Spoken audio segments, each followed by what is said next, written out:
everybody, welcome to Friday. Welcome back to Reaper Pro Tips with me, Anne, and disembodied voice Justin has been called away briefly, but swore that he would be back in 10 to 15. So, yes. Hello. Did y'all, I saw Margaret saw the Kiri cam that I put up very briefly at the beginning of the stream. She had a very happy face on today, Margaret, with her ball, so I had to put the Kiri cam up briefly. Unfortunately, since it's tilted, it puts her sideways.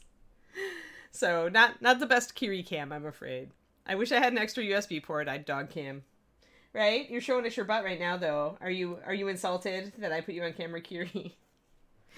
She's the dog that hates the camera. She is that dog. So, yeah.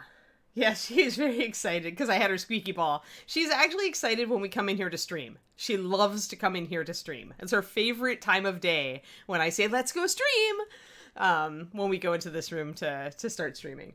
So probably because she gets her nap and she's an old dog and that's super exciting. Yeah. I hate to use a USB hub, Sethany, when it's like big sources of data input like video. They say that it's kind of less than optimal, so I don't know that it's worth it for a dog cam, because I have so many things plugged into my computer as it is, and I need, I the microphone needs to be dedicated for sure, so it's like, I might be able to do my face cam and the Kiri cam, but the Kiri cam is really just it's a quality of life improvement, it's not a necessity, so yes, indeed. Yes, it's Friday, thank God it's Friday, right? So let's see here. Excellent. So I got sick of the Fire Giant King's sword, and I'm painting it over today. Hey, Carwin. Wow, 11 months. You don't normally talk, but, thanks. Awesome. I won't even say welcome, because it's obvious you've subbed for so long.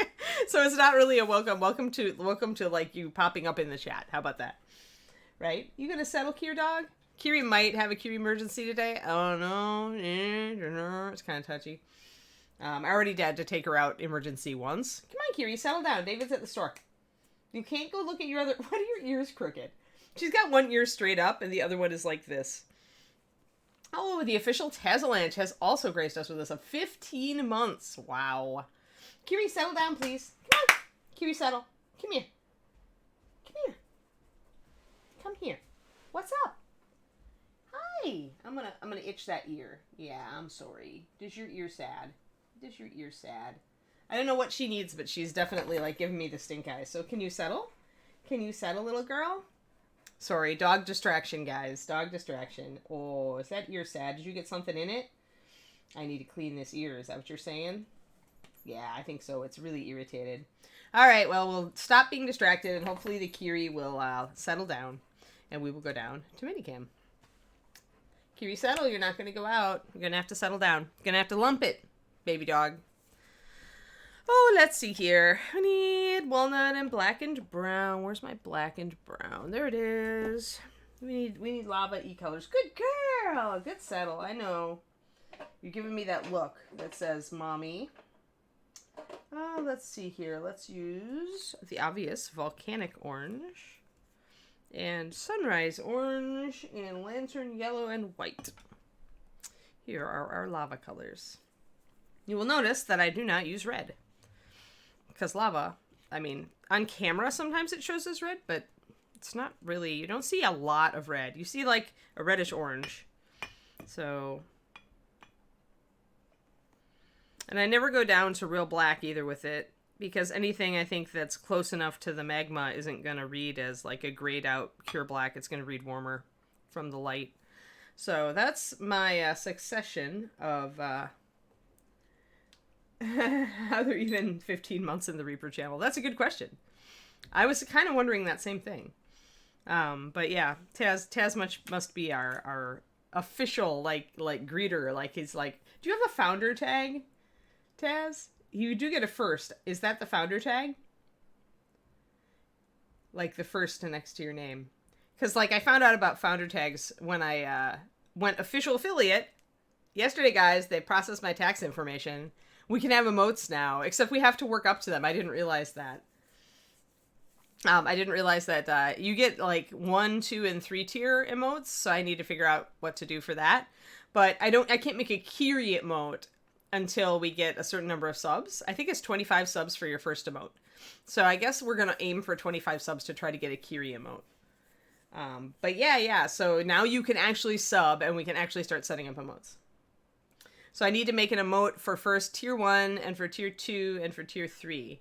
And I need to figure out if maybe some of my miniatures will translate to that size. Maybe we can do like some of the minis.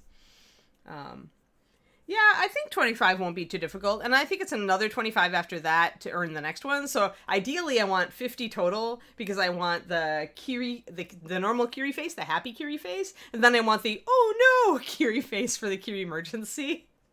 That would be ideal. That would be ideal. And anything after that, we can make our own little blorf, you know, for my channel and stuff like that. So, single emote available to subs and 2 more that only you... Oh, I see. But I want people to be able to use the Kiri one, like, that aren't necessarily tier 2 or 3, Rathmore. Like, I'm not Xandercles. Overwatch League is on, so it's Overwatch League day, I'm afraid. So, you know... So yeah, so I am working on other things. I'm going to shoot a video, and then I'm going to watch some Overwatch League while I work on PDFs. Because, yeah, it's that kind of day. I'm actually a Fuel, because of Texas. I was a Fuel fan since the start of the league, but they are so sad lately that I just, like, it hurts. It hurts. And then I'm a Houston fan tertiarily. But since I moved to San Francisco, I can actually be a Shock fan now, so I'm happy about this. Yeah, I'm not trying... Okay, so my income breakdown as a freelancer is definitely like 60 to 70% of my income is Patreon. So streaming is like meant to be icing on, you know, like meant to help me keep things, you know, growing. And I would like to get to a decent level of streamer, but I'm not looking to be like one of the huge streamers. I'm not looking to make streaming my main income, right? Because I really enjoy doing the Patreon. Like, Patreon is really where it's at. I enjoy streaming too, but in order to make streaming your main income, you really have to push it, right? You need to be on there for hours a day. And that would sap me so badly, energy-wise. So yeah, I would like to make something special for tier 2 and tier 3 for sure. But I want the Kiri emotes to be for everybody. I want everybody to be able to use Kiri emotes. Boston is your home team. Boston was really good in season 1 though, Rathmore. Like, and Note, I was so sad I was actually happy when Note came from Boston. I mean, it was sad for Boston, but I was happy when he came to Dallas because he's such a good Sigma now. He was such a good diva back in the day. Anyway, enough Overwatch talk. I could go on forever. But yeah, you gotta keep your priorities straight, Jetteros, right? I really love the Patreon. Like, I enjoy doing stuff for the Patreon more than anything. And it doesn't, like, drain me. Like, you know, doing streams in the morning is energizing for me, but I've learned from doing the affiliate stuff in the afternoon that if I do it too much per week, in addition to the streams in the morning, I get very tired. Like, I was exhausted by the end of last week. Like, David was worried about me. So now when I stream, I'm probably going to do just a couple of shorter streams a week, or I'm going to do one longer stream on Wednesday, and maybe I'll toss an extra ninja stream in for whatever I'm working on. So we'll cut down just a little. I'm trying to find you got to find a good work-life balance, right? That's the thing. You got to find a good work-life balance when you're doing freelance. And I was very bad at it back in the day. So I'm trying, that's really my thing that I'm personally striving for now, is to find a world where I'm not really tired, I'm not workaholicing, and where I'm energized by what I'm doing, and where I can put out a quality product that you guys really get a lot out of. That's really my goal here. So yeah. Good morning, everyone. Yes, sorry, we digressed briefly into Overwatch League, and now we're digressing briefly into freelance and its nature of taking over your life and making you tired. And in a way it's worse because, you know, when you work a regular job, right, you go to work and you get to come home and you don't necessarily throw 150% of yourself at your regular job. You know, you do your job, but, you know, it's not like it's your heart and soul caught up in it. And when you're a freelancer, it is your heart and soul caught up in it because it's what you want to do. You know, it's your calling, ideally. Very few people, I think, succeed in freelance land if it's not their calling to do this sort of thing. And so you put so much of yourself into it, and it really, really, even when you love it, it saps your energy because you're putting 150% of yourself into it. Hey, Francis. Thanks for the sub. Zambees. That's so cute, Rathmore. Those bees are adorable. Those bees are cute. Like, that's a kind of, I need to make some cute emotes. Like, that's, then, and I'm a 2D artist, you know, you guys, also. So I don't use it very much. But I'm actually kind of excited to do cute little cartoon emotes for my channel. Because, it'll get me drawing again, right? Which is something that's gotten very rusty. And, I can do some cute stuff. I am thinking about doing Kiri emotes for almost everything. But, oh, those are cute. All the bees. Oh my god, they're adorable, Zambies. Do you have a friend who draws, or did you draw them yourself? Or did you get somebody professional to do it? Because those are adorbs. Yeah, exactly. I still need me and David time with Kiri. Exactly. Yeah, you know, it's balance. It's all balance. That's why my weekends, that's why, even though I'm freelance, I fight to keep my weekends pretty free, because that's when David and I really hang out. He and I are, like, absorbed by work a lot of the time during the week. June Pride Month event in Twitch. Oh, I didn't know that. Yeah, they're adorable. I love them. Twitch Prime Bees. You made all of yours and other people. Oh, that's cool, Zambies. That's really awesome. Isn't it nice when you can cross creativity streams? I am getting my colors out now. We're going to do Lava Sword. It's going to be fun. I need some volcanic orange. As I mentioned earlier, I seldom, if ever, use red in my fire effects. I find that it just doesn't quite look right. A lot of times when you see red in flames, I think we're looking at photographs, which, you know, when you're trying to take a photograph of a bright light source, it can definitely get skewed by the camera. And when you look at fire in person, I think you only ever see that deep red, that kind of brighter red when you get really big fires. And so for me, for a magma base or for whatever, it always seemed that oranges were more realistic, and the most red I'll go is a reddish orange, so volcanic, which you do get close to in regular fires. Like a chibi painting big dragon would be adorable.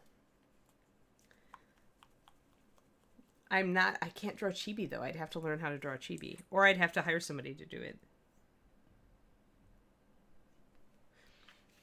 But yeah, you're right. Like, chibi painting big dragon would be adorable.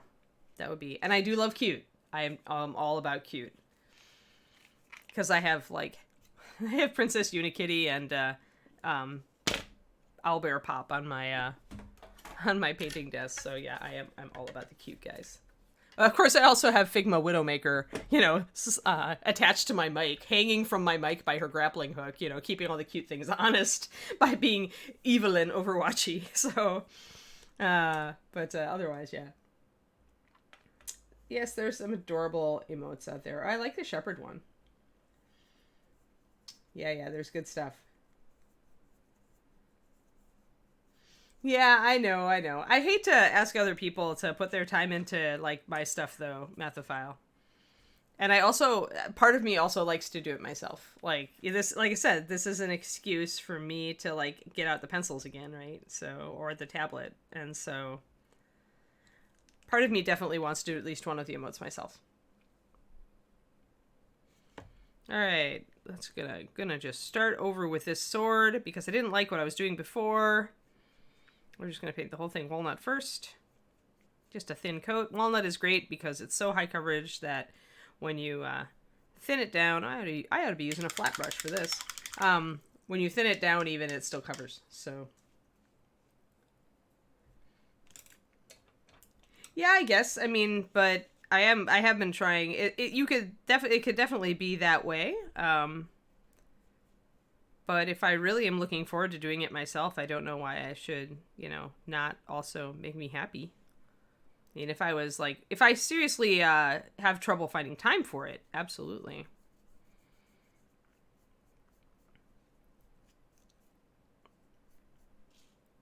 Like, Trash has been awesome for the Reaper channel, because Justin just doesn't have time to figure out emojis for the Reaper miniatures Twitch. He's been fantastic at making all of our emojis here. All right, and that's the other side, but we're not going to worry about the other side today.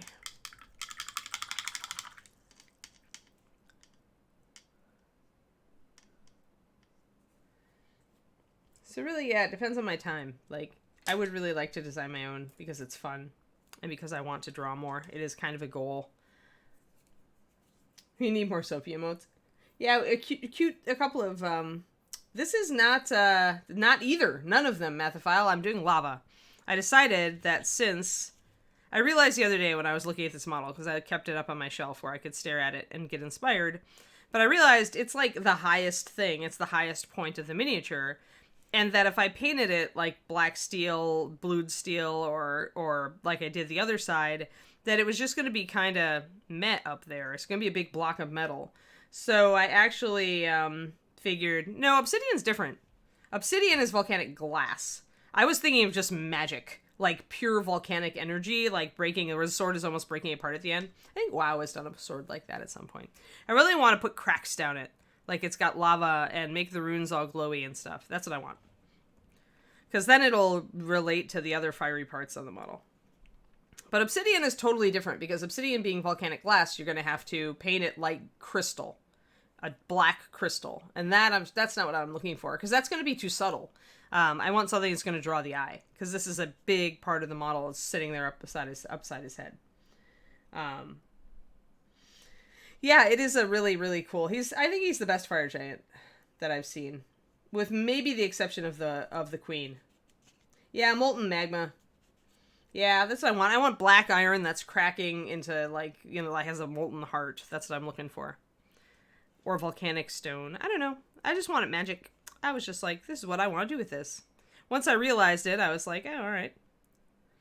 So we're gonna do it, and we're gonna map it out in white. I'm gonna figure out how I want my chunkiness to go. So let's see here.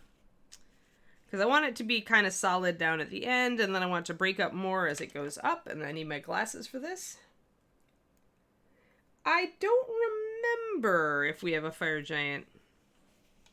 I am gonna, let's see. So I want some of the cracks to start down here. I might want, I want the sword to like start kind of solid. We definitely have a chip or a crack here though, so I can start drawing my lines around here, and then I'll start moving up, and I'm going to widen these cracks as I go, because really what I want is a bunch of stone chunks. I'm going to try to keep my chunks in line with some of the, like, their chips and dents in this blade. And so I'm going to try to make sure that some of my chunks align with that. I don't want it very symmetrical. I want it to split and be like that. Yeah. Yeah, I've never actually done this, like, to a very high standard on a mini. So I figured, why not? Kiri, what's the dealio? Are you worried about David? He went to the store, so you should not be worried about David. And I can't let you out because you're going to bark at the dog TV. So you got to stay. Kiri is just being very, very restless, Kiri, today. Yeah? I know, you got to stay in here. You do. Don't worry, we'll take our walk after the stream.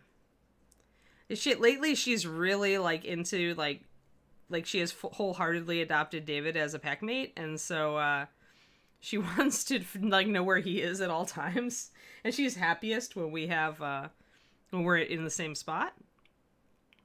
Alrighty, let's see here now. I'm just doing random shapes, and if I decide at any point that I don't like the shapes or that I need to break it up more, here I think I want a big crack, like out here. I think I want some much larger cracks on this sword. I'm going to take advantage of that crack. And then I'm going to make even bigger cracks. So as we get toward the tip of the sword, I think I want even bigger cracks and even smaller stones. Or, you know, the cracks will widen and the stones will probably stay similar. But I want to look like kind of the end of the sword is breaking up into energy. So I want to break it up more. With big cracks. More like that. Yeah, well, Giants, I mean, if you think about it, the reason that some of the Bones Kickstarters have had a ton of dragons or a ton of giants is that these are the models that it's very difficult to do in metal these days, right? Because metal is so expensive. And resin, when you do a big model, is also expensive. And so it makes sense that a major focus of our Bones Kickstarter is going to be doing the models that we otherwise can't do. Because they're just too big for today's paradigm as far as miniatures go. Doing just irregular shapes, and I'm not really thinking about it. I just don't want anything too regular. I want to break it up. I am trying to conform to like the facets a little bit.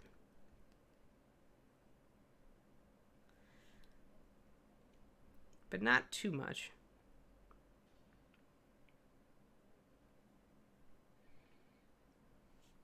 Maybe like that.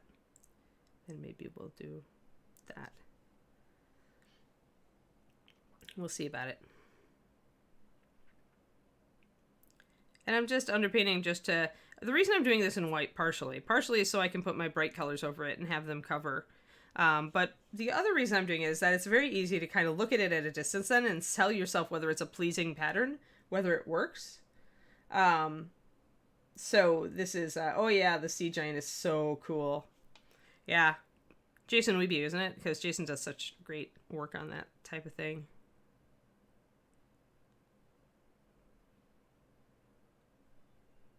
There. Alrighty. Now we will try to get some bigger and smaller areas over on the other side. And if I feel like I need some little chunks, I will make little chunks.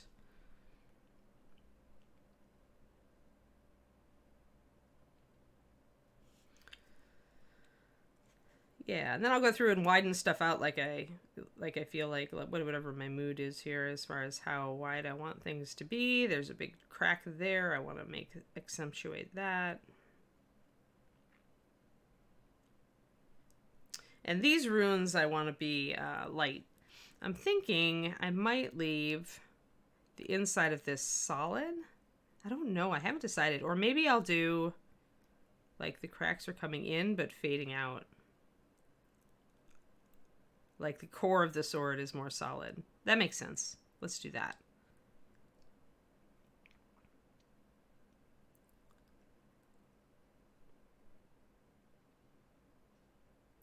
So then you want your streaks to become a lot thinner as you go toward the heart of the sword. So it really is like as the sword gets toward the edges, it's breaking apart. So given now that I've thought of that, I'm going to make all the lines that get close to the edge a lot thicker.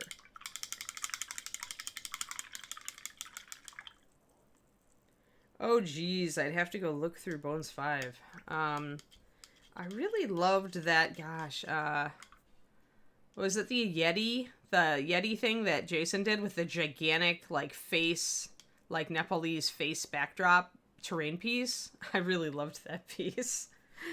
Not even for the Yetis, I just want the backdrop. And then weren't there some snow leopards in that, too? There was just, like, yeah. That's a really cool piece. But I'd have to go look. It changes, too.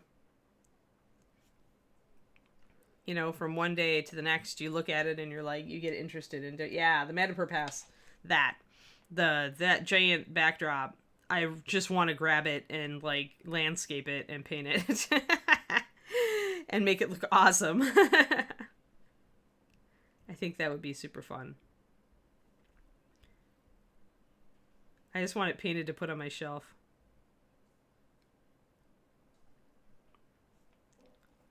So we're thickening the lines toward the outside of the sword. We're going to thin the lines toward the inside of the sword.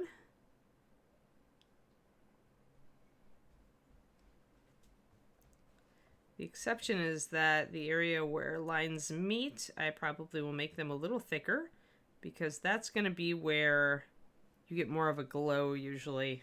You get a little bit thicker. Yes, with all the leopards. Yeah, exactly. Yeah. Well, it's like, I don't know, because I would take a long time to paint it. Like, longer than most people would want to, Shadowspawn. Because I love painting terrain, and I love, like, painting it, like, really cool. So doing a good job on it. It would take a lot of time. A lot of people would probably just want to dry brush it.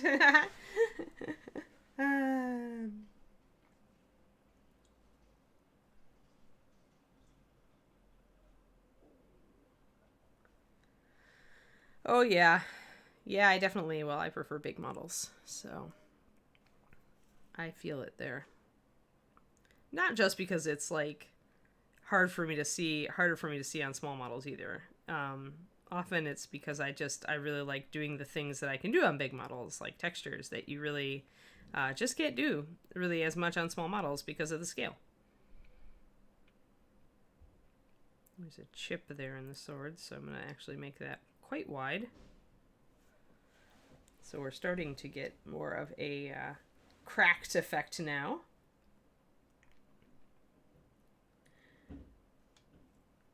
Oh, I'm not even going to worry about lighting. Like, at this point, with fire giants, I usually assume that they're in, like, an underground or inside of a fortress with, like, forge fires and, like braziers lit up above them. So I'm assuming a warm light.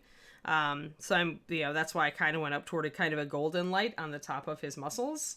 So I'm not, when you're doing something like this that glows from within, you're just going to deal with it as its own light source. Any other lighting under sunlight, you'd have to worry about lighting. But even then, like, I guess it would fight with everything though. I tend not to worry about it with this sort of thing. Like, the sword will definitely be glowing. Like, these little interior areas will get some of the glow from the surrounding cracks.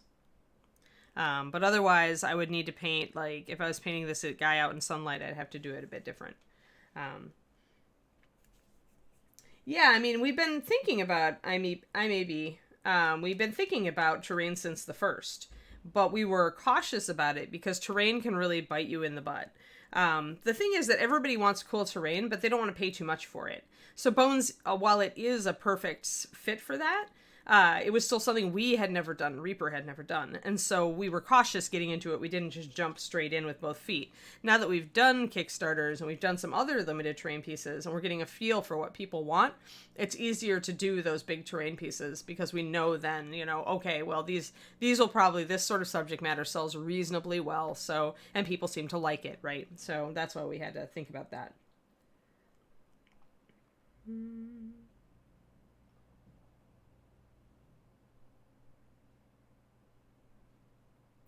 Well, I mean, a lot of them are going to be really close, right, Methophile? Because Reaper's whole bread and butter all these years has been doing miniatures for role-playing games. And when you come down to it, other than artistic style, there's not a lot to choose between a ranger in one game and a ranger in another game, or an archer in one game and a ranger in a game, or an assassin hero or a rogue there. It's mostly the fluff of the individual world at that point that makes the character different.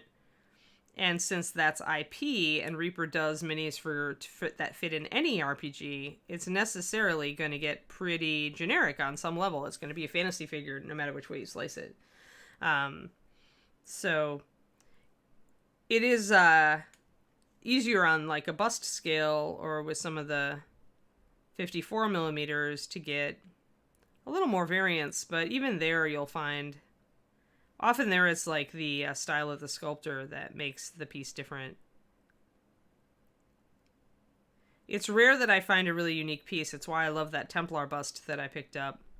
I've actually been working on prepping her in the evenings this week. Because, you don't see something like...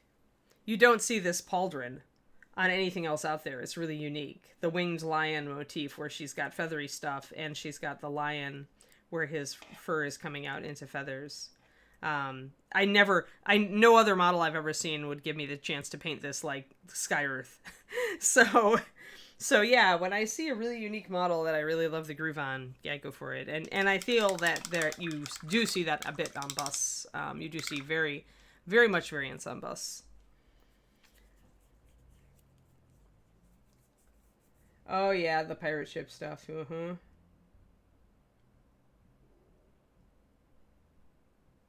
Yeah, I was thinking that might be what we go with for my giveaway, actually, Twisted Oma. I really like that whole piece for exactly the reason you say. It's got player characters, it's got a big dragon that's really well sculpted, it's got really nice terrain that's useful. Even multiples of that terrain would be useful on a table, whether you're doing fantasy wargaming or you're doing D&D. Because you just, if you've got 2 or 3 ruined towers, that's certainly not a bad thing. It just means that you're probably in the ruins of a castle, that used to have multiple towers, and it would be a great setting. It's got lots of gameable area on that terrain piece. So yeah. Yeah, me too, Margaret. I like animal motifs and armor a lot.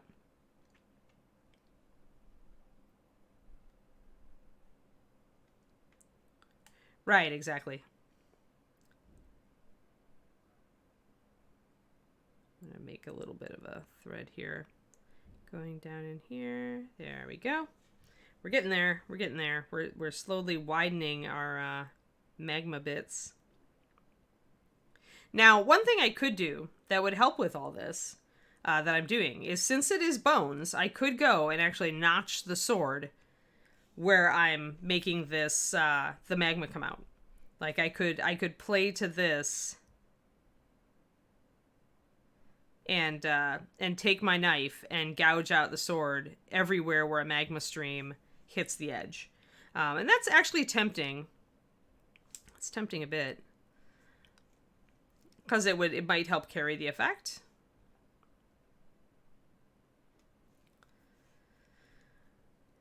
Though I don't think I want to take time to do it now. But make a mental note, those of you who might try this, that that would be a good idea to do. Boop. There. It's a little better.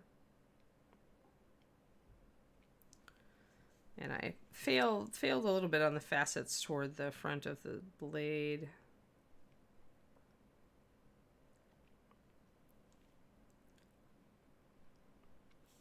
But I don't want to be too regular. That's pretty cool, actually. I like that effect. All right. So yeah, widening up our cracks. I can always go back in and thin them with some walnut or black and brown if I want to. I don't know. If it's not yet available, then I can't use it for a giveaway. Which is a shame. It figures. I knew that what I need to do is touch base with Courtney and find out what we do have in stock that wouldn't kill Reaper to do a giveaway on. I always try to check with production because I don't want them to hate me.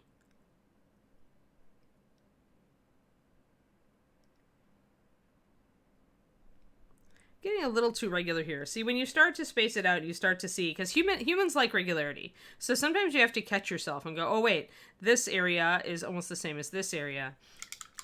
And I don't want that much irregularity. I want some variance. So at that point I grab my walnut and I pop that out so that I can get more irregular areas.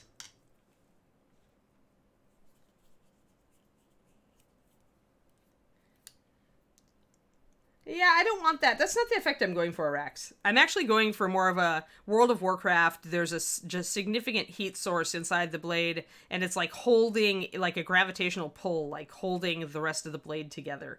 So that this isn't magma so much as like fire energy. That's more what I'm looking for. That's what I want. That I think makes sense for the sword, more than a drippy sword would. Drippy sword isn't really what I'm going for. But yeah, you could totally do that. I tend to, I don't know. It's not an effect that I thought it would think of doing, but it could be really cool if executed correctly. I think it would be even cooler, actually, if you were doing that, Rax. What I think would be really cool, any of the, I only think of WoW because I don't play. I played Diablo 3 once, and I only played through it like once on the lowest level and went, what? I have to play this all again on higher levels? Doesn't throw me. Diablo's not my kind of game. But what would be cool is if you had a giant that was swinging the sword and you did the resin like in a, did the magma effects coming off of it in an arc. That would be cool. That's the way to do it. The only problem with the drippy thing is that it's kind of static, right?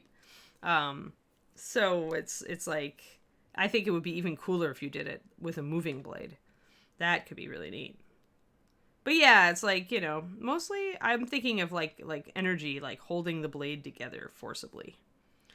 Now down here I need to be a little bit more careful because I don't want a lot of breakup here at where it's coming out of this area. So I need to actually thin this out, and I probably need to change a couple of my lines and thin a couple of these things out a little bit. Maybe I'll do this. That makes more sense. Yeah, because I want the where the sword is coming out of the hilt, I want it to be more solid, and then I want it really breaking up as it gets further away. And then these little cracks suggesting that it's kind of like the magic is seeping into the heart of the blade here, and then we got to do the runes, but that kind of thing. Crackly. I want it crackly. I mostly was thinking, if I just do a big metal blade above his head, it's going to be boring. It's going to be boring as blazes. Haha. I didn't mean to go there. And so I want to do something that is more exciting visually. And essentially this counts as freehand, which, you know, it's very simple freehand. But when I put it up here now, it's going to be much more visually exciting up there. See, it's not just blank anymore. He's still cool and he's still the focal point, but this now looks cooler. Like it's not just a big, the problem with this huge sword is it's just a big, huge lump of something, right? So doing a bit of freehand and a glowy thing on it is going to make it look interesting, but hopefully not overwhelming as far as he goes. But it at least will help me repeat the fire colors that I'm going to be using at various other points on the model. Helps me repeat them on this blade. And so that's why. Hey, Chibi. Yeah, I decided I didn't like the sword I was doing before. I looked at it and it was just a big metal chunk. I didn't want a big metal chunk. I wanted exciting. So yeah, so we're going to be doing this. And technically, since the sword does come really close to his helmet and it is glowing, I will be able to do a glow effect from the sword on the top of the helmet and on the top of the fur cape here. Because these cracks and this center here where the runes is going to be very, very bright. So I'll be able to do a lighting effect up there.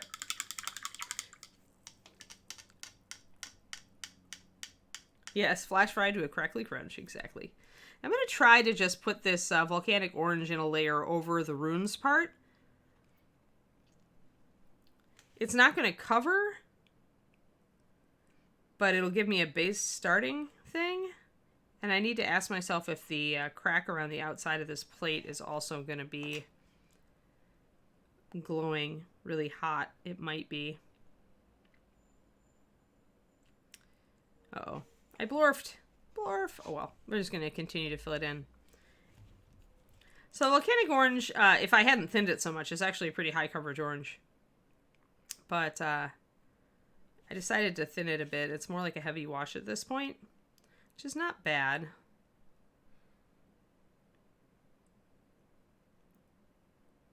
Miss Ann. Yo, how's it going, disembodied voice, Justin? It's going great. I am going to hop up a channel, talk to Collins real quick. Okay, have fun. You guys are having a blast here. And hi, everyone, since I hadn't actually said hello. Hi and bye. Hi and bye. He's abandoned us again.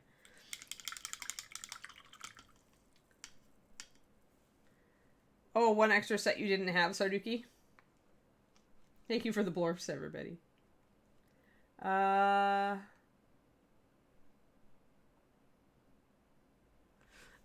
This is, it's a gigantic, because it's big, it doesn't have the sculptor on here. I'm not sure who sculpted this guy.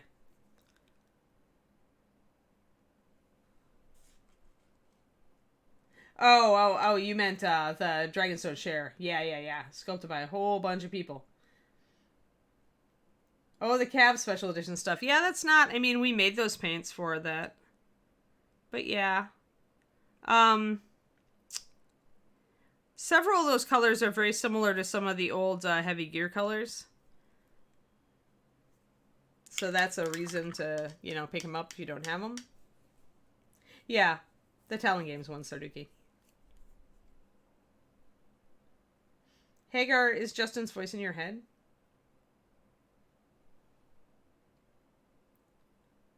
Oh, the old metal one. Wow, that's a chunk.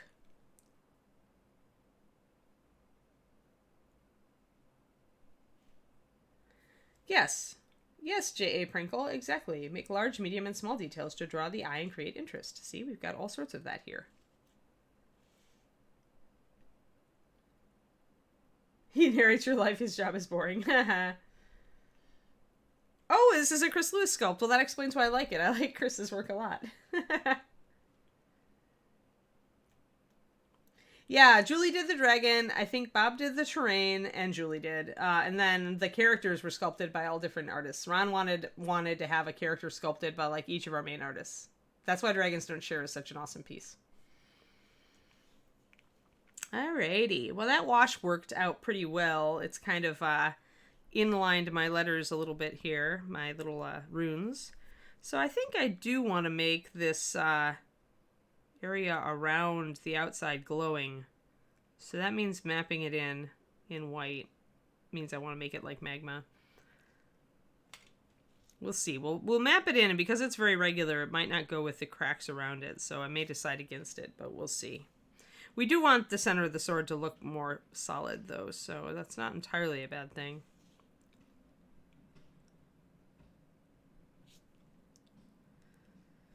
This is all prep work for the magic. It's like... And since I actually care how this one looks, because I decided that this is definitely how I want to do it, I'm going to take my time with it.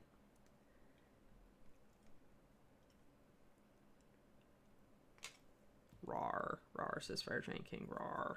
He wants to stay in frame, he said. He was annoyed that I put him outside the frame. That's royalty for you. But this actually does look like an awesome magical, like, you know, lava sword that a Fire Giant King would have. Like, he would not have just, like, your run-of-the-mill sword.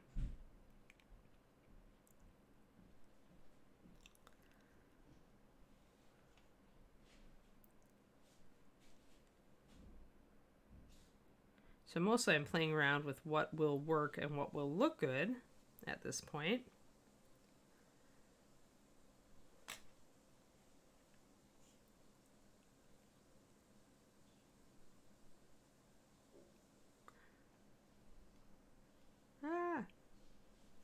Getting a little bit outside of the lines, but it's no big deal. This is why I map things in with underpainting so that I can correct them. There's another blorf. Correct them and make them more solid and crisp before I start applying color over the top.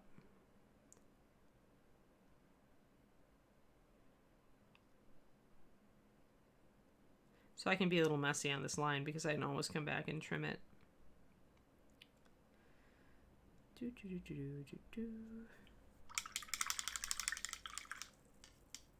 It's getting there. It's getting there. Thanks, Crispies. Collins stole Justin. Yeah. Collins stole him. It's all Collins' fault, Planer. Good morning. Kind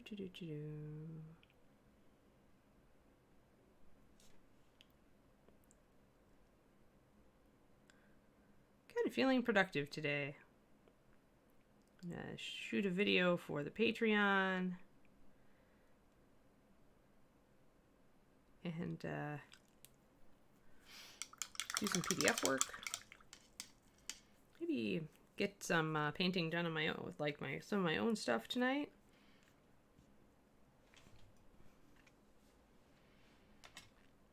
Alrighty. I think we're okay here. Hey, it's a David. I saw a Planner saying he wanted to sneak into voice chat. I figured that meant my speakers were on. Oh no. I think we're talking about disembodied voice, Justin. Oh, you're tempted to sneak into voice chat. Oh yeah. Oh, and so you heard it. I see what you meant. David is distracting me. Alright, I kind of wonder, maybe I don't want to underpaint those runes in white. Maybe I just want to add some orange. Yeah, see, that's what I was thinking in Final Fantasy Sword. It's like a Final Fantasy Sword, Valandar. And yeah, and so, because it's so huge, if I just painted it metal, it would look really boring up here. But if I paint it like this, then it's going to look really, like, exciting, right? It's going to add to the figure. It's not going to detract from it. So that's what I wanted. And yeah, David snuck out again when he realized he was distracting me. He has to put away groceries anyway. Friday is Trader Joe's grocery day. So I'm mostly going to do lighter. Let me get down here. Let me get focused. 1 second.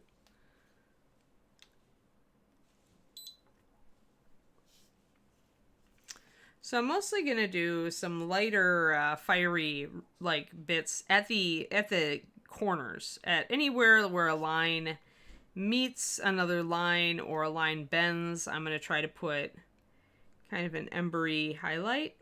I'm going to make it fairly large because I'm going to continue the highlight with yellow. So when I'm doing these orange highlights, I'm doing it with a mind toward doing an additional smaller highlight in yellow. So that means, you know, I am making it fairly large, but I am leaving the volcanic orange in a fair amount of area. Sunrise orange is nice because even though it's a lighter orange, it has decent coverage compared to other oranges. And so I figured I would try going straight over the top here.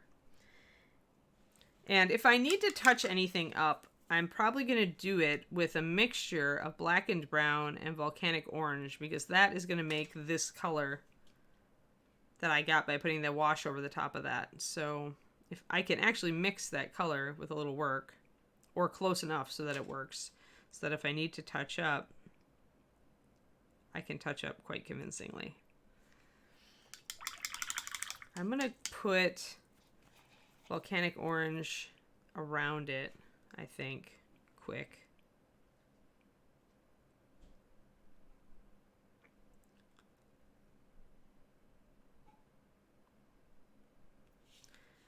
Because I also want that to be glowy.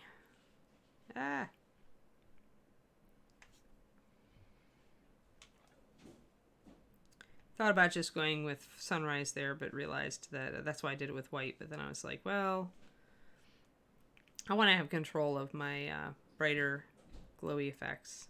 And if I just did sunrise, it would just be a solid orange line all the way around it. It wouldn't be very interesting.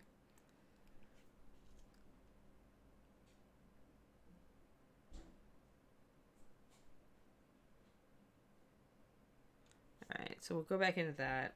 We've got kind of that molten effect going on. And then when we come back in with fire or with the sunrise, then it'll start to even pick it up more. Oh yeah, I'm sure that everything these days. What I've been doing, Hagar, is putting Dark Elf. I got Dark Elf on his base last night, and I'm going to paint the base. I was going to use the natural wood, but I think it'll look better black. And I'm going to actually paint freehand that dragon on the front of the base. And then I'm going to paint, you know, Hera models and my name on the back just to sign it. This is probably going to go up for sale to my patrons. For anybody who wants an example of an Anne paint job. I actually really like him. He turned out really well. The dark skin tones are cool. The dragon tattoo is cool. He's lit more from the front than the back, so that's kind of neat. But yeah, so that's what I'm working on, finishing. And then, bumped my camera. And then the other thing is I've been prepping that Templar bust, which I showed off earlier. This one with the lion pauldron is so cool. So she's almost fully prepped now, and I have to figure out how much I want to put together of her to do my stuff. And then the other thing is I want to work more on the Sword of Dawn model, which is a big child model, which I was working on with Mentoree. And there's just some spots that I need to catch up on that we're at a certain point of our mentoring that I just want to clean up and catch up on, like finishing out the freehand of the cherry blossoms and all that. So that counts as my project just because I'm enjoying it. We started on doing the backdrop the other day. So those are what projects I'm mostly working on right now for me. And then I have a couple of commissions that I'm working on, the Commissar, and then there's another one for actually somebody on the stream / on my Patreon. And I'll probably be using that one. It has a book. She has a book in her hand, so I'll probably use that actually for a video for my Patreon this month. I want to show how to do a book.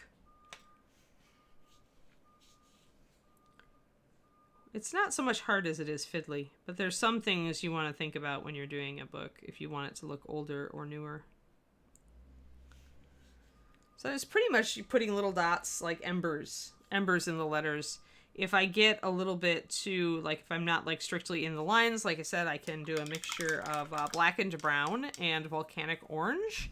If you mix these guys together, mostly orange, just a little bit of brown, I'd say probably 3-to-1, maybe 4-to-1. You get the color, this dark color that I originally got by just putting a wash of volcanic orange over the walnut. So I can essentially mix that close enough to that color to touch up this area. But I did the wash because I wanted to see how it's pooled in some of these areas here where the wash is a little stronger here. What I'm thinking of doing is doing little motes and sparks in those areas so that it's not just the letters down here. I want this thing to really look like it's crazy. Yeah, I really like the way the tattoo turned out, Twistedoma. That's I'm happy. And one of my perks for my higher tiers on my Patreon is that they get first dibs at buying something if I put it up for sale. So I did want to actually get to, make sure that I had a couple of things done that I could offer to the Patreon. Because I really believe that having examples of artwork in front of you when you're trying to get better can really help. When you can see the model and you can see the brush strokes, you can kind of see how the highlights were done in person. It's often a lot easier to study than looking at it remotely. It's why if you really want to get a feel for a painting, you go to the art gallery and look at it in person. You can look at a picture of it, but it's not quite the same. It's never quite the same. So you can pick up on small details that you might have missed in a photograph when you have the model in front of you in person. So that's actually how David got so good, guys. I mean, he has actually a collection. The one thing he doesn't have is an and model, which he pesters me about from time to time. But we're working on that. He really likes my Siren bust, and he likes the female wraith that I did on stream, so he will probably end up with a couple of Anna models in his collection before the day is done. But he's got models by Kirill and Sergio and Jennifer Haley. Yeah,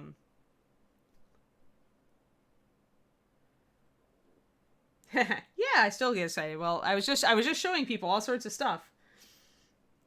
But yeah, I could show you the Paladin chick again. I should show you all of her bits. I've been working on her. She's got the fact that they managed to get her sword to be straight in resin is insanely good casting. Just insanely good. This is from Galapagos, which is an amazing company. They put out some really unique pieces. And this is beautiful. I can't wait. I cannot wait to paint this. There will be freehand, there will be Sky Earth NMM, and there will be super realistic skin. If I can make it work. This is going to be a model. That Templar model is going to be one I really push myself on. I want it to be the best thing I've painted.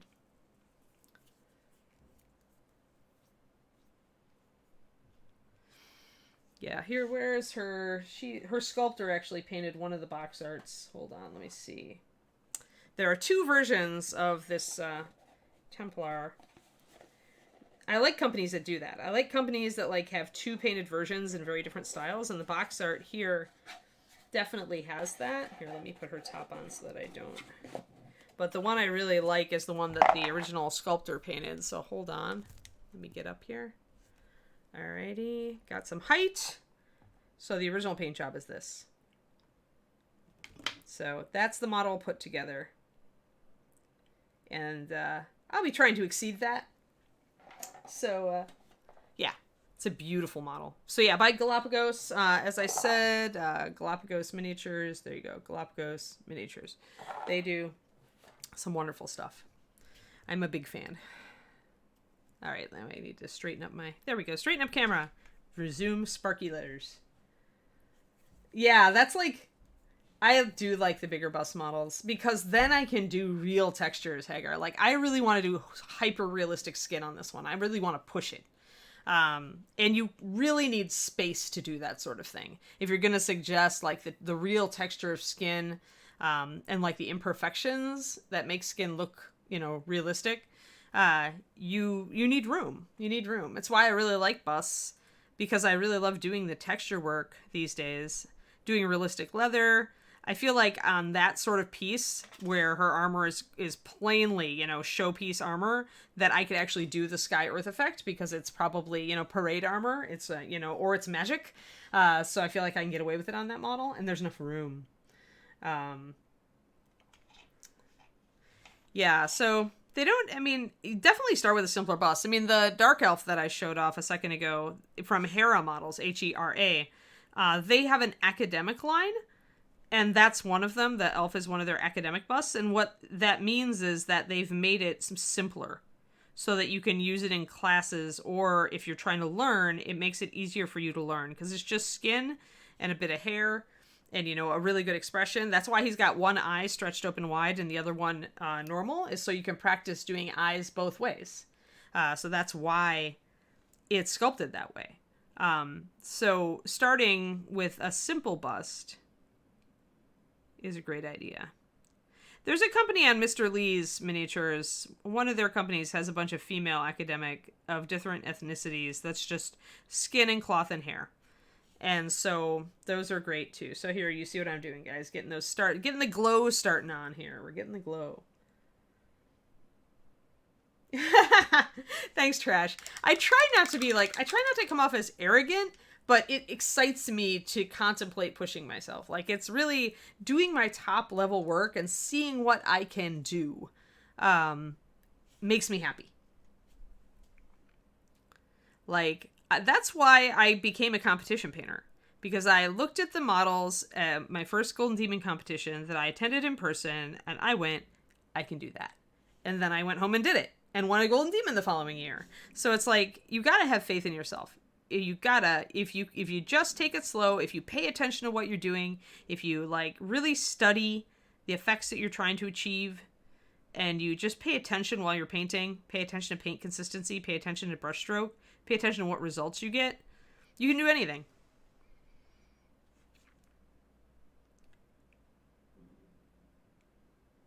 But yeah, I want to be another one of the American painters that people have respect for worldwide. Back when I was first painting and the hobby was a lot less competitive, there were a lot less amazing painters out there. A lot fewer, I feel like, anyway. I feel like I, was close to the top, but I feel like nowadays, because I spent a lot of downtime before I started the Patreon, not really pushing myself, doing stuff, I was doing paint department, and then when I'd get home, I was tired. David is to blame, partially, for getting me really enthusiastic about competition painting again, and the Patreon is to blame, because it's made me motivated to push myself to do awesome effects and teach you guys how to do this stuff. It's not talking shit if you back it up. Yeah.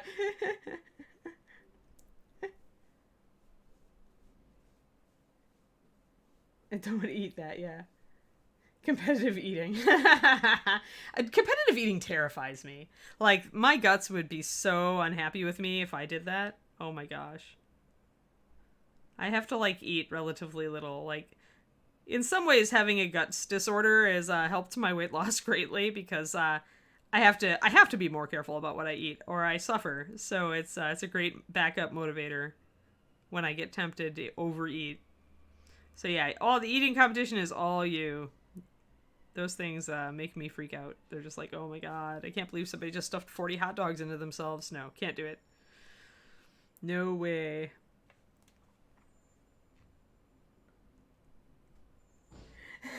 Get your Golden Demon by mugging Trash afterwards. Yeah, I can't wait. It'll be nice when we have a vaccine and we can have an Adepticon again and Golden Demon can go. I know a lot of people I know were really excited about it and really bringing some of their A game to the first Golden Demon in America since, ages ago. I think, did they cancel them around 2010-ish? So it's been like a decade. Been a long time. Golden Demon was one of the first experiences I had really with the camaraderie of the painting community. The Reaper painting community has its own camaraderie, and then there's various other communities, but I mean, it's nice to get together and just hang out with painters and talk shop and see each other's amazing work. I mean, that's why we love to come to ReaperCon, right? One of the many reasons. I'm just trimming up these lines here. I want the edges there to really stand out.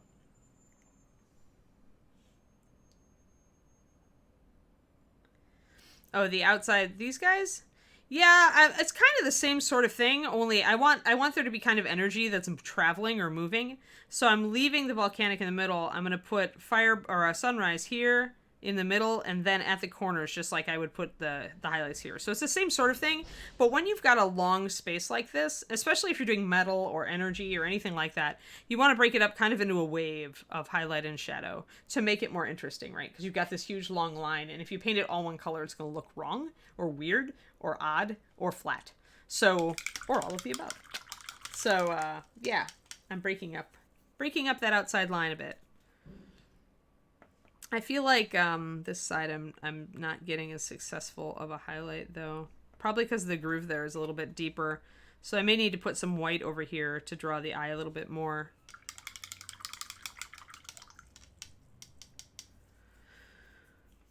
Let's see here. Let me grab a little bit of that. I need to trim this a little. And right now I'm just cleaning up because as I refine this area, I will gradually clean up little bits of it and make it a little bit more tight. I do the same thing on all my models. Like I might start with a general block in, and then as I start moving toward where I really want it to be, I tighten things up as I go, just little bits at a time as I feel like it, as I'm painting around that area. So I'm just going to clean up that edge here, make it a little sharper. Con attendance for the last come out and have an actual show.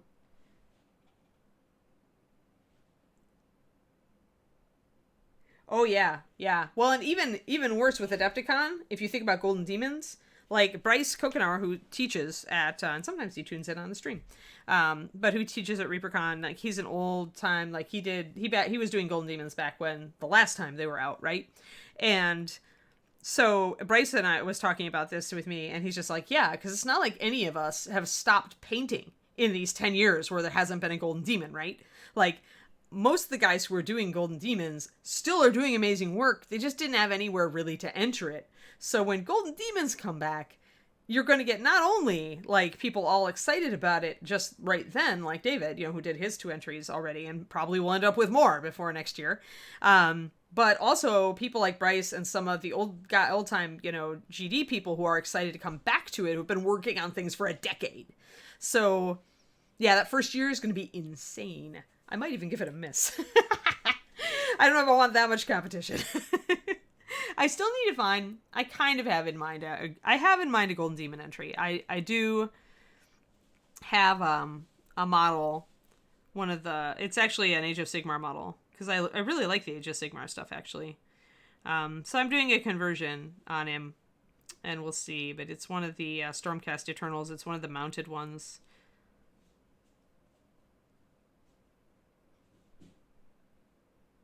Because, of course, I like animals, so I like the beasties that they ride almost more than I like the guys. Well, okay, much more than I like the guys. So, but I'm kind of stuck, I was kind of stuck a little bit on color scheme, and I also am stuck on basing. I want to do a really cool display base for him. And so I knew I wasn't going to get him done for this year's Golden Demon because I just didn't have that, I wasn't sure what I wanted to do yet, so. But by next year I should, and I'll probably put him up there. I know a lot of other people are going to be doing amazing things too, so we'll see how he does. But I've got, he's on one of the Griff Chargers, if you guys know Age of Sigmar and Stormcast. They're just really cool. They're like griffins without wings, and it's they're really neat. So I can't wait to paint him. I just really need to decide on a color scheme. It's like, it's army color scheme paralysis. Like, I'm so unlikely to actually do an army of Stormcast. But it's like that same thing. It's like, okay, I'm going to paint this one model once, and I have to decide on a scheme. And then it's, you have to make decisions. Decisions are hard. When you really like the mini, decisions are hard. I keep thinking going peacock, like peacock colors with like dark bronze and white. Like, I'm kind of thinking about that, though. That color scheme keeps coming back to my head, so it might get done. Yeah, the Undead ones are nice for D&D if you're doing a big Ghost Chronicle kind of campaign thing.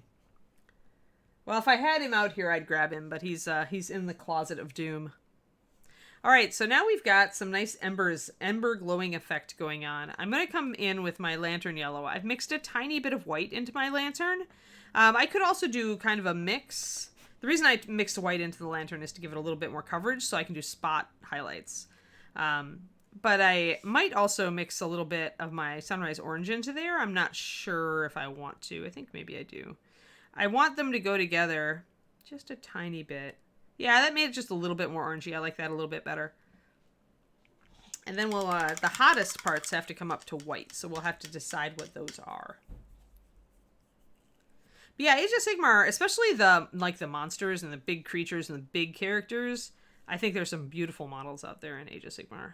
Like, it all kind of has that, the only downside they have is that kind of snap-together quality that some of the GW stuff has, because they're trying to make it really easy to build.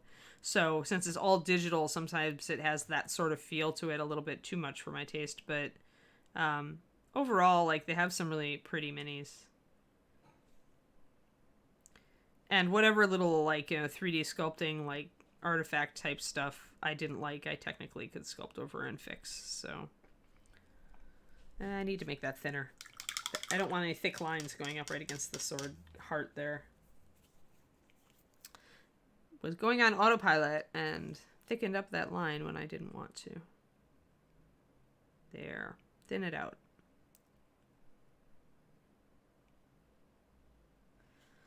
That's the easy way to get a really thin line, is just to, paint dark right up against it to thin it down instead of trying to draw a super thin line with your brush. If you don't have a lot of brush control, it's easier to just do it this way.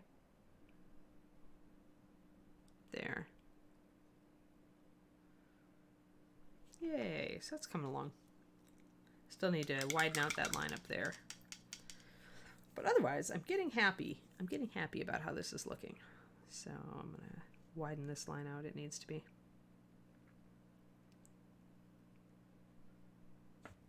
There, that's better.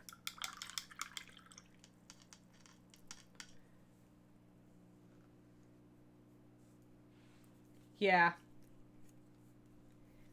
Well, and, they're going for that style and that look. It is super clean, Valandar, but, at times I feel it needs more organicness, and that's why I would come in and do some work on it, right?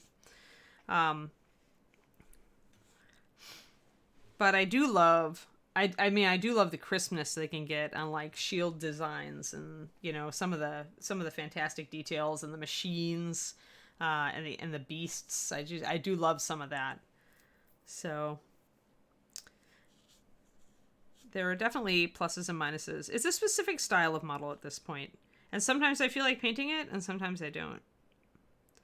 And like I said, often I feel like I'd want to sculpt a little bit more humanity into it before I painted it. But I mean, they are game models, so you always have to, like, look at them for what they are.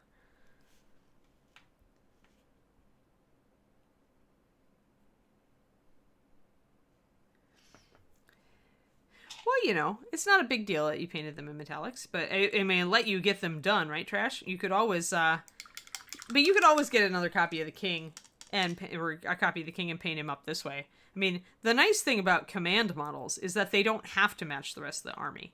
They can be more unique. They've got the best gear. They've got the heirloom weapons and armor. So you could totally do that and not feel bad about it, even if the rest of them are metallic. That just means he's made the rest of them have boring gear.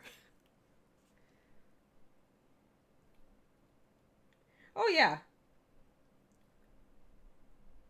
Right, but Reaper encourages that, Valandar, whereas GW wants everything to look very similar from figure to figure within an army. It's two different goals that you're dealing with there. Games Workshop, remember, it's a game. They want the army to be cohesive and to look like it goes together. And they want, since you can often, I think you can do detachments, I'm not sure. But at one point you could also use detachments from different armies together if they were allied. And so everything is a specific style. GW is very, very much about its style. And Reaper is the company that kind of bucks that trend. We give our artists more freedom on their style. Like, for a long time, the most in common that our different figures was that the concept art was always done by Izzy. And so the figures still looked, a lot of the figures still looked like they went together just because they were being done designed by the same concept artist, right? So that's a thing too. But they're just two different goals. Two different goals. And which you prefer and which you like. I mean, I can tell you, I definitely prefer organic sculpted stuff to 3D sculpted stuff. Like this model, which you might not, hold on, let me zoom it out. There, she's zoomed out as much. But the one that I'm about to paint that I really love, she's sculpted by hand. She is not a 3D render. You can tell in the way that the hair and everything is done. And I wish actually that 3D sculptors would pay more attention to some of that stuff, like hair, that can be so bad in a 3D sculpt. But it can't be all that hard to do it better like it is on like that Templar.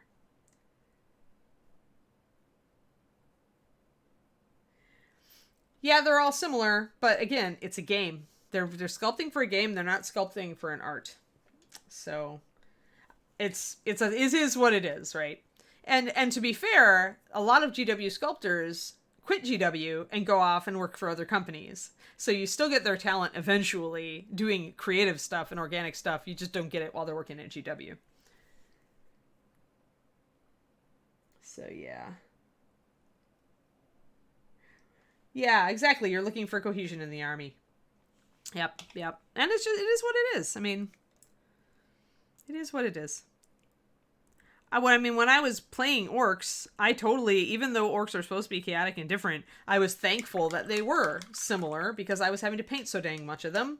So at least I could mix up the same colors and paint a block of green and a block of beige and a block of tan or brown, and metal. And so I think when you're painting one character from them, you wish that it was less out of the box. But when you're painting an army, you're thankful that it's more uniform. Well, we are trying with our greenhouse effect. Sadly, somebody just referenced Mad Max, actually. Some environmentalist just Mad Max referenced it like, what happens? Oh, I remember. It was actually on NPR. We were listening to water. There was a water thing in California where, they had a drought and the farmers were sucking all the water out of the ground to feed all these expensive crops. And there was a big kind of a lot of people saying, you can't keep doing this. It's going to create a huge problem down the road. And that was what they were saying. It's pretty much if you allow everybody to keep just like sucking water out of the aquifers, that you'll end up with Mad Max. So there you go. I believe that the government did kind of step in and put a limit on the aquifer use. But yeah, that's where I heard Mad Max. I knew somebody else had referenced Mad Max in the modern day recently in my earshot. Oh, and if you want a fun and entertaining listen, I hate to say this, but Planet Money on NPR is doing economics summer school. And it's they do a new episode every Wednesday, and it's actually pretty fun and awesome and entertaining, and it's educational. They're using a lot of real world examples, and it's pretty cool. Since economics actually affects a lot more areas of our lives than we think.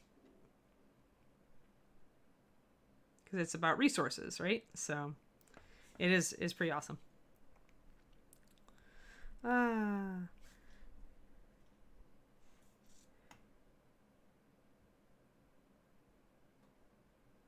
Yeah, it's a really hard call on farming and resources and everything. I mean, this is the same discussion that you'd have around fossil fuels, right? You've got companies that are dependent on those things for their livelihood and people who depend on those companies for their livelihood, and then you've got new technologies that would be better for the planet. But, it's you got to think about all those people who are employed by the other companies, and it's really hard. How are you going to shift that over? I would really want us to go to sustainable green energy. I'd love to see a program that would re-educate people who work in the coal and oil industries, offer them free education to like learn a new job in renewable energy if it was appropriate. You know, I'd like that sort of thing. I'm very much a dreamer though. I mean, I'm not a practical Anne in a lot of ways. I just wistfully believe, you know, that we would be better off if we did more renewable energy. I want the planet to like us, not hate us. Oh yeah, the Planet Money podcast. Yeah. David loves it. He introduced me to it. I really do like it. I love this economics summer school that they're doing the best. Hi, Morvu. I have not seen you before. Welcome. I'm Anne. This is Reaper Pro Tips. We're painting a lava sword. We're starting to set it up here for this Fire Giant King guy. Oops, he lost his top. Here, let me zoom out a bit. Boing. There he is. So he's got a giant sword. And I decided I wanted it to be like all like fire energy, like cracking the sword. So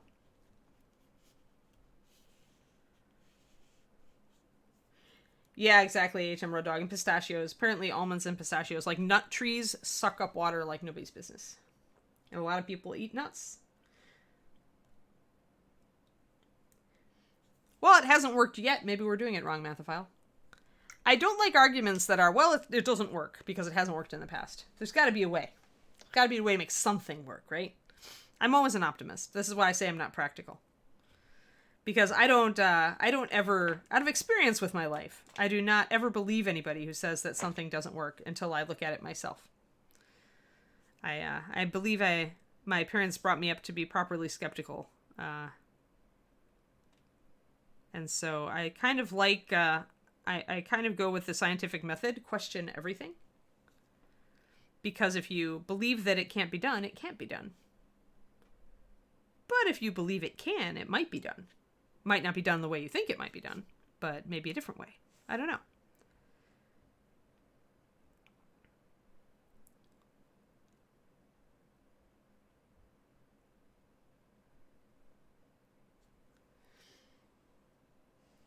Yeah, I believe that. I believe that, Hagar.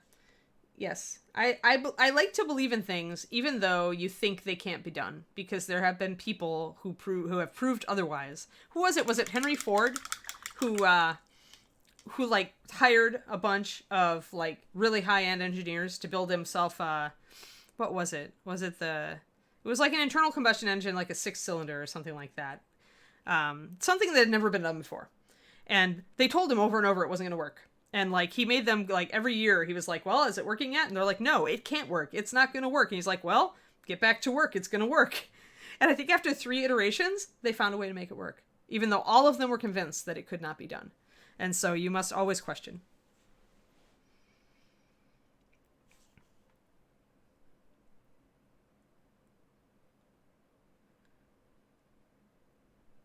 I really am an eternal optimist, in case you haven't figured that out. Yes, okay, Elon. I actually admire, even though Elon Musk is a weirdo, I admire what he's doing. I admire that he is really trying to force electric cars, right? He's really trying. And maybe he's trying to do it for his own bottom line.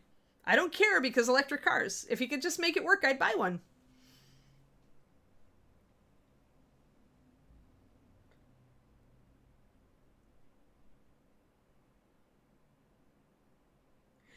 Yeah, I mean, that's what I like to think, Mathophile. I like to think that if something fails, it's the approach. It's like something you're missing, right? Something we're missing. Yeah, sure, Sarduki. But we also, got better cars out of the one thing that worked. Like, how are you going to know if you don't try? Sure, you're going to fail, but a failure is never a failure. A failure is an education.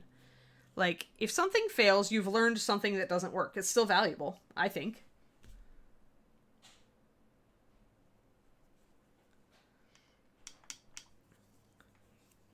Right, but you can't, just because, like, it only works 1 in 100 doesn't mean that you shouldn't ever try. Yeah, I think so, Nomad Zeke. Yeah, I could see Elon being an evil overlord. I mean, it tends to be, right, when you're out of touch with reality and you're, like, sunk in, like, your own fantastic goals and dreams and visions. Yeah, no, that's a problem with society, Hagar. The fact that money lets you, like, fund your abilities, right? Yeah.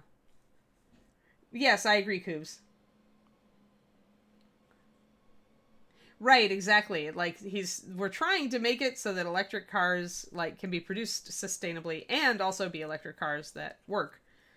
Um, yeah, good luck on that, Hager. Maybe if they let us mess with genes a little bit more, you might get that. But I think it's going to be gene therapy. Although I know a couple of guys who've gotten hair transplants, and you know, it worked. So just saying.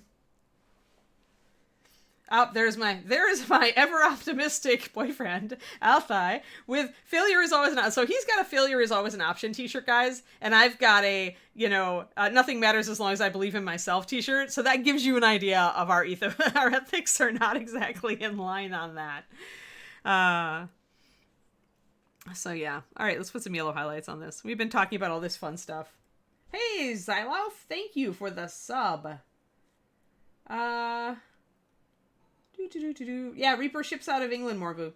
We have a UK warehouse. Can save you guys a lot of money. One fluffy white cat away from being a supervillain. Yes! Well, I'll tell you, only 1 in 100,000 like wannabe authors end up being a bestseller. But I'm still trying. So, Valandar, you can read me odds all you want. I always believe that effort and stick-to-itiveness count for a lot. Now, given I don't want to necessarily be a best-selling author, I just want to be an author who makes enough money to write her books. That's what I want. So it's also goals.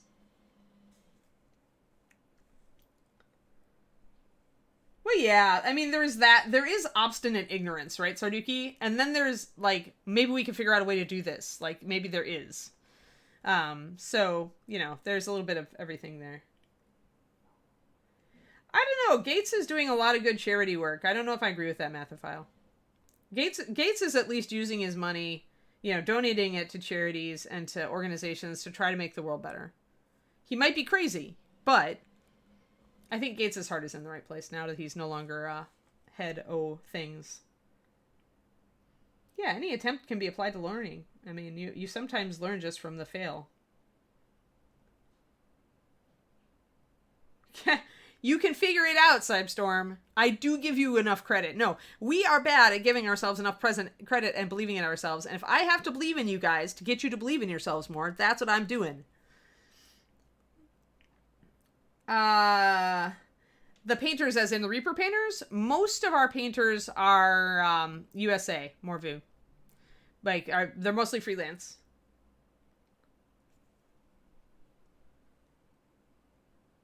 Trash, I've got, I want to paint the dead guy on the throne.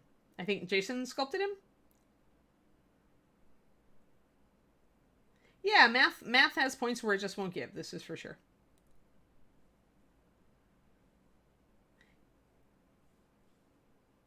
Yeah, Edison learning 10,000 ways not to make a light bulb. Yep.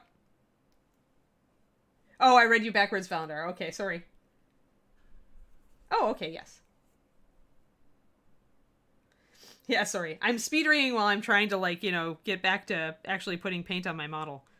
Because now we're having too much fun on Friday. This is now too much fun Friday. Tiny little yellow highlights. Let's get closer.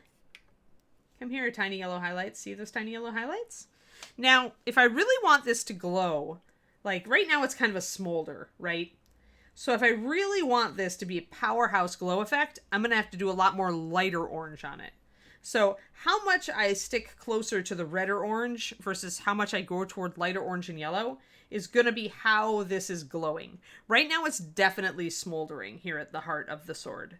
So if I want it to be brighter, I have to extend my sunrise orange and my yellow highlights. So I may do that on a few of these letters here. Let's see here. Believe in yourselves. Yes. Yes, Zambies. Exactly. Yeah, the dead guy on the throne is the one I like. I also like the kind of witch doctor lady.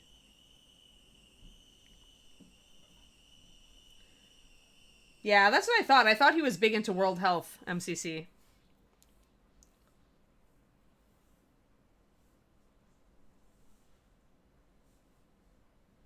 There is always a price to pay. Absolutely, Mathophile. Doesn't mean that it shouldn't be tried. I mean, they didn't know a lot about that stuff back in those days too. I mean, for a while there, everybody thought lead was a miracle substance, right? And there would be no bad effects. They're putting it in everything. Oh yeah, to One-Eyed Willie, that makes sense, Rex. I haven't seen the octopus battle because John sent me some pictures of the models the other day, and Reaper John, and he didn't have copies of the mouselings or the octopus.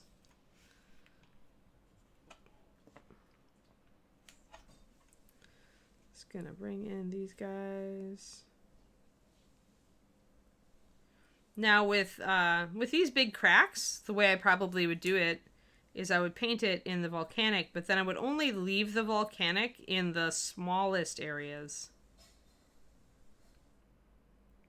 And when I move toward the outside edge of the sword where the gaps are big, I would bring it up much brighter. And when I do a glow effect coming out from these cracks, I'm going to use the volcanic orange because I want that smoldering effect. That's what the wash over this surface gave me. It's kind of an internal glow. Yeah, from Goonies. Totally, I got it. I'm a child of the 80s. All you had to say was One-Eyed Willie. I got it.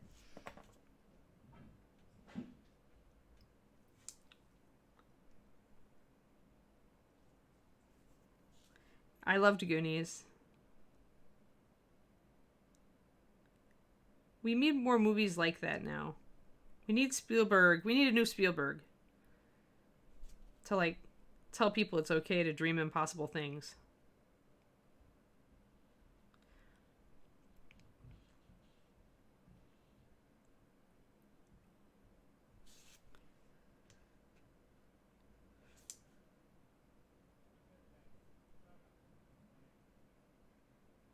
Putting my sunrise orange in and bringing it up more toward the outside. You take one for the team. Be the new Spielberg. There's got to be somebody out there who's trying to do it. Like, more than anything else, we can't just keep recycling our old IPs. There has to be room for new inspirations. Like...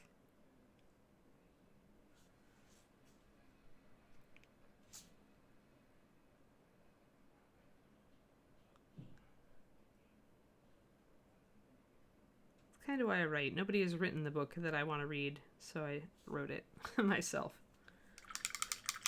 So I want to bring up that yellow more toward the outside.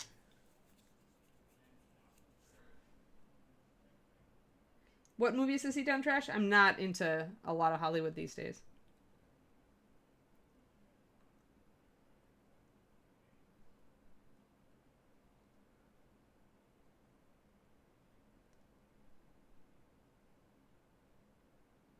Yeah, I know, Francis. That concerns me.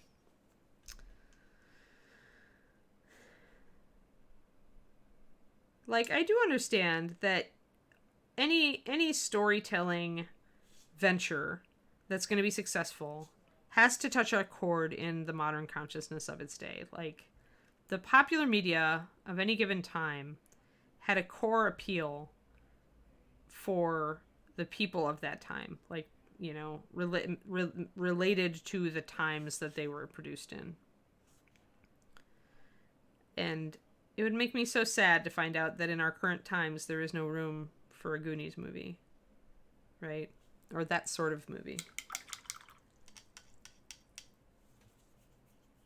Yeah, heavy dystopia. Everybody's into dystopia. But there's going to come a day when they're tired of dystopia. Because dystopia makes you tired. I want more cracks here. And I just realized there's a big fissure over there. So I can always add a little bit of white.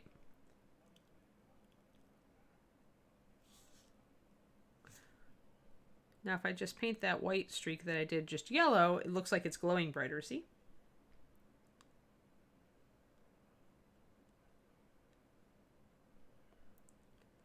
So bringing it up to white is intrinsic to a heavy glow effect. And if you want something that's glowing to look like it's glowing very brightly, you must bring it up closer to white.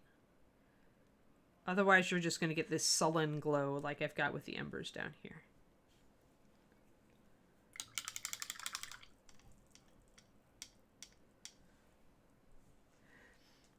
Yeah, Valendar, you know what helped me with that? Screenwriting books. I was awesome at world building, and my free card was definitely world building, but I was terrible at plotting. And I started studying screenwriting, and now I can plot. And it's don't think that it's just plot out of a can either. Screenwriting, the key thing with screenwriting is that there is formula, but then you learn it so you can twist it. It's just like miniature painting. There are very few techniques that you utilize, but then it's the way you think about it and the way you use it, the way you present it. That's the difference. So if you really feel like you don't have a good solid storyline, think about studying film writing. It really helped me. Yeah, I can tell, Mathophile, that you're the type who is not going to tire of dystopia. Well, then you'll just be getting out the box of popcorn as we approach the end of the world. It's not in me to be happy with dystopia. I will always look for a more hopeful world. I will always fight for a more hopeful world if I have the power to do so. There we go. So you guys can see the difference, right, in the way that the glow is transmitted depending on the colors you're using. I did miss that little bit down there. There. Block that in. I also got some fudged edges in there. Now, if I really want this to glow, I also need to put a glow around it. So I'm going to thin down my volcanic orange a bit, to more like it was at the beginning of the stream. Oh, wow, we're after 11. We probably need to, cap this sucker. We've been, so digressed today. This has been a true Friday. Oh, okay. Okay, got it, Crowley. Thanks.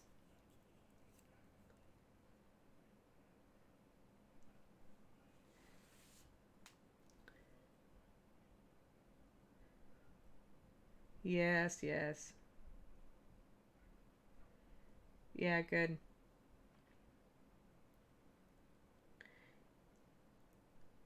Yeah. Yeah, game sessions tend to be comedy fantasy. I have only had one gaming group in my entire existence that went for, serious, drama storytelling.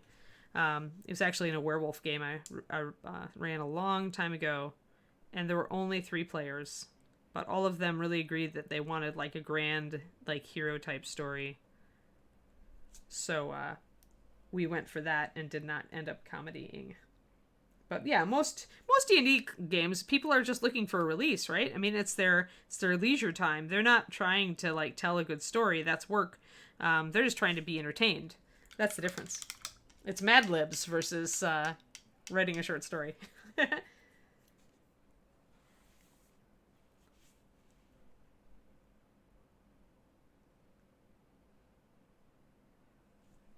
Alright, cool. I think I'm going to put a little bit more highlight in the little areas in between here, because originally I wanted them to be a little lighter. Justin, are you here? No? I'm going to summon him via text. Because he's probably lost track of time also. And I need to get Kiri her out soon. So, alright, so hopefully you guys can see. We can continue this in the future, and I can show you how I'm going to shift up the center here. Once I probably am going to see what I do with around here and see how it looks with the center. I'm going to probably add some glowing embers in this area, just kind of like cloudy embers, like I did with this wash here. Oh, there he is. I'm here. Yep, you heard me.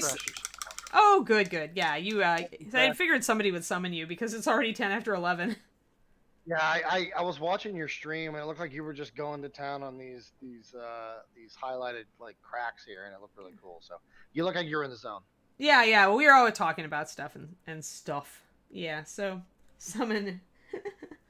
But yeah. So I'm gonna continue this probably on Monday. So any raids, I'm gonna do some ember groundwork while you look for a raid. So we have miniatures, Dan. We're gonna be hitting miniatures. Oh, we're hitting Luca. All right. Let's try to hype up Luca here, because After ReaperCon is when we'll likely see the premiere of his show, Yeah. and we'll have the whole 9 yards, the whole thing. So Sweet. Well, okay, guys, then just look at this real quick. I'm doing just little dabs of kind of a wash. It's a heavy wash, really, consistency. And this allows me to make like embers, like that are kind of floating. Because it'll be transparent, right? Because it's a wash, so it won't be high coverage. But I'll at least get this little pattern in. And then I can come back again and do another drop of heavy wash, like in the middle of these areas. And kind of, it'll blend, right? It'll start to build up. And then when I come back with, say, yellow or orange, I can drop a little dot in the very middle of it, and it'll look like it's a little glowing ember. And we'll just continue with this probably on Monday, because I'm liking how this is going, so I want to continue. So, all right. Y'all have a fantastic rest of your Friday, and a fantastic weekend. And I hope you enjoyed our show today, even though we got off topic, terribly so. But, yay! It's the weekend. I'm so excited. You guys have a fantastic day. Bye. yes, thank you guys very much. Sorry I was even less present during this episode, but we were ironing out some scheduling stuff for ReaperCon. Thank you for coming out to watch Miss Ann. It's always a blast to watch her do all kinds of crazy stuff because talent and all. But we'll see you guys later today for Reaperland, and then we'll have a Bones 5 live update right after that, and then right after that we got Reaper Errant. We got a whole day. In fact, guys, go ahead right now, get your snacks, get your lunch, and then I'll see you guys at 3 o'clock for our marathon. I want to see every one of you from 3 to 10:30 tonight. Thank you guys very much. We'll see you later.